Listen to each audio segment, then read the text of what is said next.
Assalamualaikum warahmatullahi wabarakatuh. Wadia balad dongeng Ki Agus Jago di mana wae ayana. Alhamdulillah wa syukru ala ni'amillah. Kalayan diwuwuh ku qabul anu maha agung, dibarengan ku pang ijabah anu maha kawasa, diiring ku kadedeh kanyah Gusti anu maha suci. Urang ayeuna dugi kadanget ayeuna masih keneh tiasa ditepang dangukeun deui dina acara anu matuh kamemet urang sadayana, nyatana dina pagelaran dongeng Sunda jejer carita Damar Anting. Ayeuna bagian anu ka-11 nanya pamiarsa. Ieu dongeng mangrupikeun buah karyana Kang Ian Aditya di Palihan Rancah Ciamis. Kangge Kang Ian ngahaturkeun rewu nuhun laksa ketik kabingahan, rehna parantos ngintunkeun naskah sekaligus ngawidian mamang kangge medar ieu dongeng dina channel dongeng Ki Agus Jago ieu. Atuh sumangga kanu teu acan subscribe kantun subscribe heula, ngarah langkung pogot sareng langkung semangat deui kasih mamangna dina enggoning medar ieu dongengna. Nging hilap di like di komennya nu saseueur-seueurna. Lainna naon, mamang mah sok bingah kitunya upami maosan komentar-komentar ti para wargi sadayana teh. Kalintang bingahna deui upami mah link video mamang ieu dipangeserkeun atanapi dipangbagikeun. Atuh ngarah teh nyangkolong tingkana waktos sumangga ayeuna mah urang lajengkeun deui dongeng Damar Anting bagian anu ka-11 na. Kumaha salajengna? Sor cikopina, betot simbutna, pagan heula tali kolorna, bisi morosot, merezel, morozol, uzel-uzelan di tengah jalan. Tumpak dung dung tes.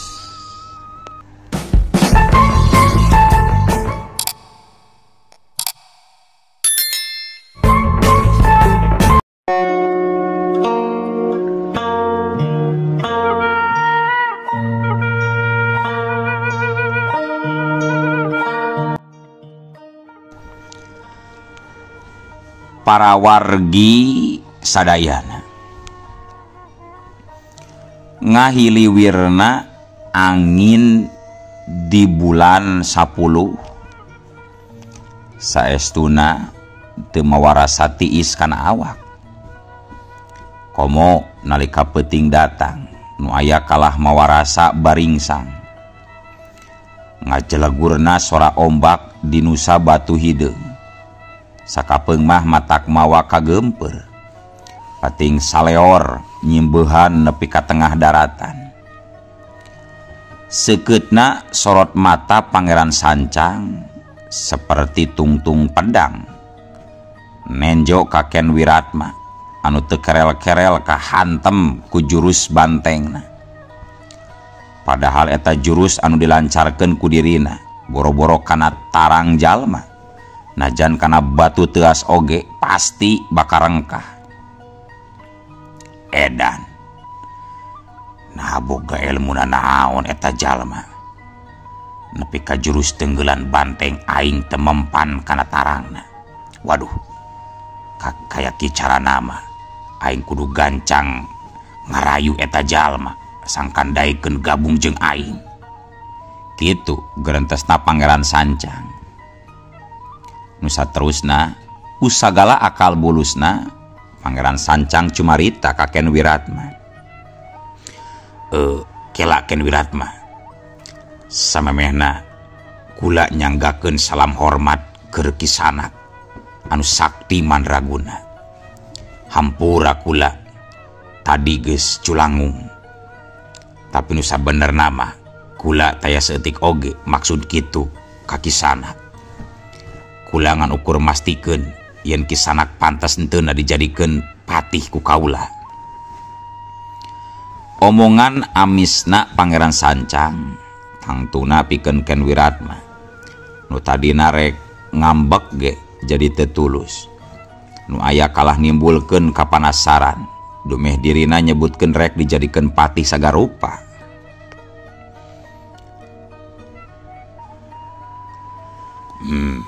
Nasaha ngaran Kisanak nu sabenerna make nyebutkeun kuring rek dijadikeun patih sagala. Patih naon jeung ti karajaan naon ieu teh? Wanohkeun ngaran kula Pangeran Sancang, hiji-hijina pawaris ti karuhun Gunung Padang anu mibanda kitab Mustika Gunung Padang jeung kitab Sulaiman. Kumaha teh? Naon maksudna? Kula teu ngarti. Tanyakeun Wiratma semu kerung tarangna. Jadi kieu maksud kula mah. Regepkeun. Kuring teh boga rancang pikeun ngadegeun wangunan piramid di Gunung Padang. Tah, nalika wangunan eta geus nangtung, kuring pasti jadi rajana. Kulantaran eta Kisanak rek dijadikeun mahapatih pikeun maturan kuring mingpin dunya ieu di karajaan Gunung Padang.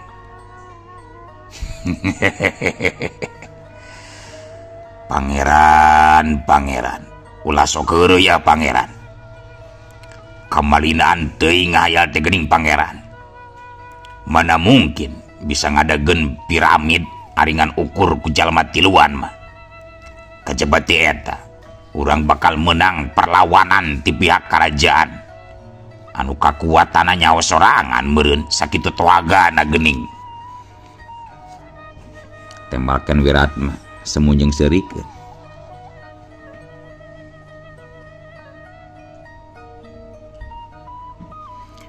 Wiratma, ulah salah. Sabab kuring boga kitab Sulaiman pikeun ngadatangkeun bangsa jin sangkan bisa mantuan nyieun eta wangunan. Ceuk Pangeran Sancang ngomongna bari ngaluarkeun 2 kitab tina balik jubahna. Harita Ken Wiratma jadi kasima oge waktu nyasian kitab anu cahayaan. Na uteukna jadi kapikiran kanu lain. Kitab Sulaiman. Berarti aing kudu bisa ngamangpaatkeun sangkan si Pangeran Sancang. Daikeun mere bala bantuan jin ka aing pikeun nyerang kerajaan Laut Kidul. Kitu dah. Kitu nu ayana pamikiran Ken Wiratma. Nu satuluyna Pangeran Sancang nanya deui ka Wiratma. Wiratma, kula rek nanya sakali deui. Nah anjeun siap atawa henteu pikeun narima tawaran ti kuring tadi? Kula siap pangeran. Tapi wayahna aya pamenta heula anu kudu ditedunan sangkan rancang eta lungsur langsar. Naon anu jadi pamenta anjeun? Ceuk Pangeran Sancang mimiti teu sabar. Sementara Ken Wiratma tuluy nembalan. Kula menta bala bantuan anu saterehna pikeun nyerang kerajaan Laut Kidul. Sabab mun eta bisa ditaklukkeun, kula yakin rancang pangeran pasti leuwih lancar ku ayana wadia balad patalukan. Jeung deui pangeran bakal bisa mawa nyeratu anu gelisna kawanti-wanti endana kabina-bina pikeun dijadikeun permaisuri. Atuh harita pikeun Pangeran Sancang jadi malik dirina anu kabongbroy kusabab aya iming-iming sang ratu kidul anu geulis. Na pikirana jadi aya deui rancang pikeun ngajadikeun Nyi Ratu Laut Kidul salaku prameswarina. Dina engke mangsa saumpamana kerajaan Laut Kidul bisa ditaklukkeun ku dirina. Ongko bener oge ceuk si Wiratma, dirina pasti bakal leuwih gancang ngadageun rarancang nyieun piramid di Gunung Padang. Kula satuju Wiratma. Tapi awas, lamun anjeun coba-coba ingkar. Sabab kula boga cara sangkan awak anjeun anu tegas bisa hancur. Iraha waktuna anjeun hayang ngajorag ka kerajaan Ratu Kidul. Leuwih tere leuwih alus pangeran. Kumaha pangersa satuju henteu Dewa Obat? Ceken Wiratma bari nanya ka Dewa Obat nu tita tadi ngan ukur ngabandungan. Ari pikeun kula mah sok wae ari kira-kira pihasileun mah. Ngan wayana kula moal ilu biung kana urusan nyerang kerajaan Laut Kidul mah. Sebab kula teu boga sangkut paut jeung Nyi Ratu. Ngadenge jawaban kitu ti Dewa Obat, antara Ken Wiratma jeung Pangeran Sancang jadi silih reret dumeh asa teu ngarti kana sikap Dewa Obat. Pangeran Sancang harita tumanya, naon alesanana pangna moal milu Dewa Obat. Alesanana mah jika nu tadi disebutkeun ku kula eueuh sangkut pautna jeung Nyi Ratu Kidul.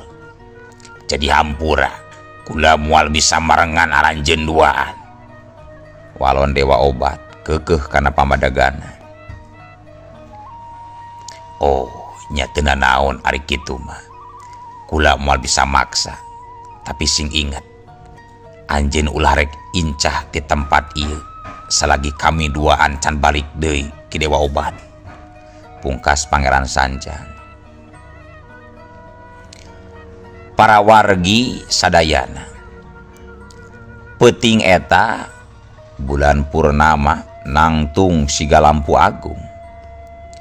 Pangeran Sancang sidakep sinuku tunggal mapatkeun ajian anu aya dina kitab Sulaiman pikeun ngembat bangsa jin sangkan daratang. Leungeuna ngakutrut nulis nyieun rajah tina batu gede di tengah nusa batu hideung. Bibirna gegerenyeman bari mapatkeun jampe pamake. Sorana teges semu ngagerem. Taneuh di sakuriling bungking jadi ngageter. Angin ngalang layung nyiur kendahan. Tina jero poek mucung hul kalangkang hideung. Matana ngahiang siga seuneu koneng.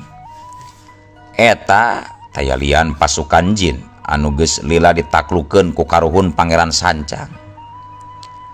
Salah sahiji jin panggedena nyarita ka Pangeran Sancang. Sorana ngageleger meupeuseun simpena peuting.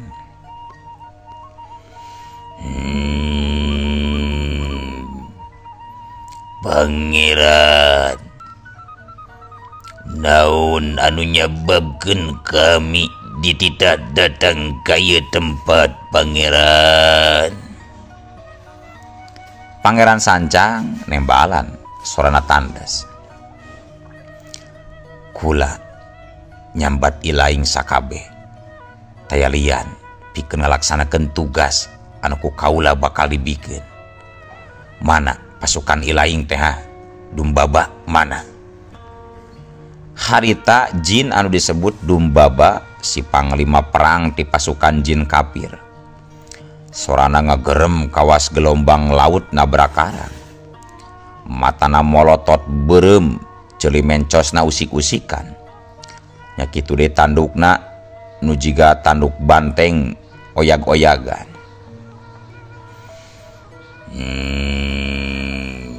Tuh tempo ku Pangeran. Itu pasukan kula aya di luhur Zagara Pangeran. Tembal Dumbaba bari nunjuk ka tengah lautan anu sabagian kacaangan ku cahaya bulan. Tidinya Pangeran Sancang katut anu liana nenjo ka tengah laut. Bre, bener pisan. mata Pangeran Sancang jeung Dewa Obat sarta Ken Wiratma nyaksian ngaleutna pasukan jin kafir nu samapta ku pakarangna sewang-sewangan. Atuh Pangeran Sancang seuri tandana puas. Sementara Ken Wiratma jadi colohok, teu jauh beda jeung Dewa Obat anu kumecrek bakat ku helok. Harita kadenge jin Dumbaba nyarita deui. Pangeran, naon anu ayeuna kudu dilaksanakeun ku kami sararea Pangeran? Tugas anjeun serang kerajaan Laut Kidul, taklukkeun ratuna, bawa tewak ratuna, jagrakeun ka hareupeun kaula Dumbaba. Kitu parentah Pangeran Sancang tandas naker. Mangga kaula nun Pangeran. Kusim kuring tangtu bakal diestaukeun pisan tita parentah ti Pangeran. Dagoan we dina lilana sapoe sapeuting. Kerajaan Laut Kidul pasti kusim korong bakal diratakeun Pangeran. Cek Dumbaba nyanggupan kana parentah sang Pangeran Sancang. Peuting harita caangna purnama anu karek medar ti tukangeun laut. Cahayana nepi ka ngabeureumkeun lautan. Ti langit turun bala bantuan jin kafir pating sareot kawas bentang ragrag. Awakna ngagarurilap, sorana kawas guruh nabrak gunung. Harita Panglima Perang Dumbaba nangtung di tengah lautan hareupeun ribuan pasukan jin. Dengan katuhunan nu nyekel tumbak tina seuneu diangkat nepi ka ngaluhuran jangkungna para tantarana. Harita Panglima Dumbaba ngagorowok tarik, sorana mungguh ngagenterkeun cai lautan kidul. Para tantara kaula, tingikeun kuilaing zagabe. Peuting ieu urang bakal bebarengan ngaratakeun kerajaan dasar Samudra Kidul, ngancurkeun naon anu ku ilaing kapanggih podaran para prajuritna. Tapi ngomat ratuna ulah nepi ka diganggu lantaran eta bagian kaula tangtara. Siap. Hidup Panglima, hidup Dumbaba, hidup bangsa jin, hidup. Gitu harita reangna saur manuk, sorana ngaguruh nembus jerona lautan. Sedangkeun dina waktu anu sarua, para prajurit sagara kidul ngadenge kana ngaguruhna sora-sora aneh nu aya di luhureun samudra. Nu satuluyna salah saurang di antara prajurit mucunghul di dasar lautan pikeun nalungtik naon anu sabenerna keur kajadian di luhur laut. Kacida kagetna nalika eta prajurit Laut Kidul nempo ribuan pasukan jin aya di luhur wilayah kakuasaan Nyi Ratu bardina kayaan siap perang. Nu mata karita kene oge manehna terus ngadeuheus ka Nyi Ratu demi ngibran naon anu keur kajadian di luhur lautan. Atuh sapada harita Ratu Larasati teh eleh kaget kayanana. Di jero kerajaan Laut Kidul jadi mubuh panik sanggeus meunang beja ti tantarana. Harita Ratu Kidul katut Nini Campaka, Rara Hejo, Biru Saryantini jeung para prajuritna nyiapkeun sakabeh wadia baladna pikeun ngabendung serangan ngadadak di pasukan jin-jin kafir.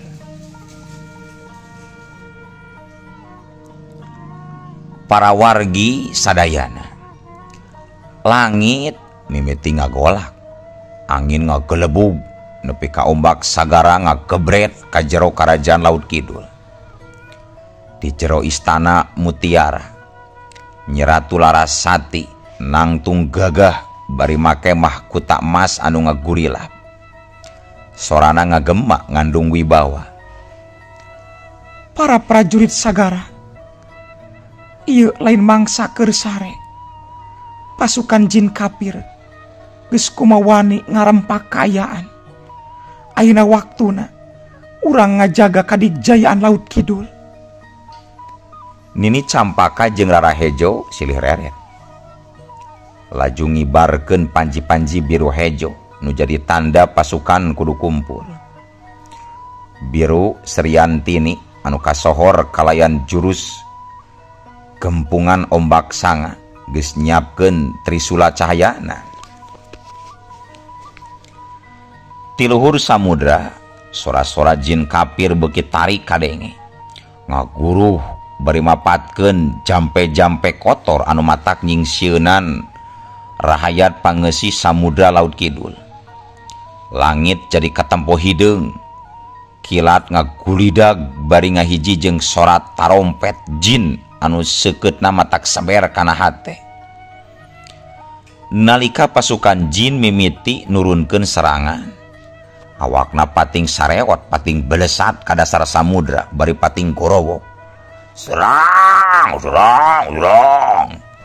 Sabada harita perang campuh antara pasukan jin kapir jeung tantara pasukan Samudra Kidul teu bisa dihindarkeun deui.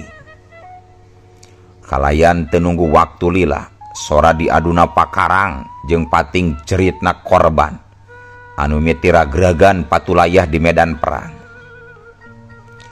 Nempo kaayaan kitu, Nyi Ratu gentak ngaluarkeun hiji pusaka karajaan anu disebut Genta Samudra. Nu saterusna eta Genta Samudra teh di usik-usikeun. Najan leutik tapi sorana nu ngajleger sanggup meulah lautan nepi ka jadi dua. Sat-sat bluar barabat seor geleger. Akibatna sabagian pasukan jin maracleng ka daratan bari jeunggeus teu nyarawaan langsung marusna. Sabot keur kitu panglima perang Dumbaba Nyi Roro ti luhur mega bari ngagorowo. Larasati, ieu waktuna kekawasaan laut ragrag kana leungeun kami. Anjeun kudu daek jadi patalukan ti kami deuleu Larasati. Barang jeung kitu wut belesat ceger. Tombak seuneuna jin kapir Dumbaba nyuruwuk ngadobrak lautan nepi ka caina ngagolak asa. Balukarna kacida patalna. Kusabab Putri Duyung pating garapak ka panggang. Nya kitu deui nu sejena pada ngagoler teu walalakaya. Sementara harita Nyi Ratu Larasati gentak nyingcat ka sisi kenca. Nalika tombak seuneu meh ampir-ampiran manggang dirina. Sat juluger, juleng. Nyi Ratu malik narajang, dua leungeunna disapukeun ka hareup, wus, barasat. Sagalombang kakuatan dahsyat nembrag jin Dumbaba nepi ka ragrag di tengah karaton anu burak-rakan. Gebruk korejat. Si Dumbaba gentak hudang ngorejat bari ngagerem ambek. Tangzar Ratu teu nyau diuntung. Kawalat siayeuna oge dileungang Ratu. Ilaing jin jahat. Non sababna ilaing nepi ka nyerang karajaan kula. Teu pupugu naon dosa kula ka ilaing. Dosa ilaing kusabab ilaing teu daek sakongkol jeung kami deuleu Ratu Ngidul. Cek si Dumbaba bari corelat jeleng hus ngacorelat.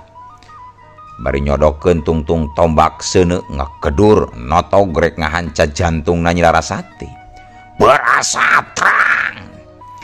Nyi Ratu Genta ngagiwar bari nangkis tombak ku sabetan genta anu disada tarik naker buri nyai. Bentrokna dua pusaka sakti nimbulkeun hawa panas anu nyongkab luar biasa. Malah Nyi Rarahejo nepi ka gugurupukan jiga jair kasaatan. Putrak bangkieung. Panglima perang Jin Dumbaba jadi ngabangkieung ka tukang waktu siku Nyi Ratu teka nyawan ujug-ujug nyayang kana igana. Tapi nalika rek dipindo deui tombakna Dumbaba nyurubuk kana beuteung Nyi Ratu. Wucelang. Sakilat Nyi Ratu geus aya di luhur bari najongkeun sukuna. Siut beut cebrot. Alah. Jin Dumbaba jadi ngarahuh alatan dampal suku Nyi Ratu nanggal lepisan ngahanca tarangna. Jin Dumbaba ngadang heak. Tapi najan kitu apes pikeun Nyi Ratu. Sabab waktu sukuna najong baju ipisna nyingkab. Atuh Jin Dumbaba jadi nempo pamandangan endah. Sabab selangkakan Nyi Ratu jadi muka lebar ngajadikeun orat intina katenjo sok sanajan make calana jero. Getih Jin Dumbaba saharita jadi nyeak panas ku birahi. Kalayan dibarung ku gerakan gesitna.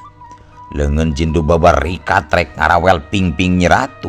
Wut siut cebrot. Walah.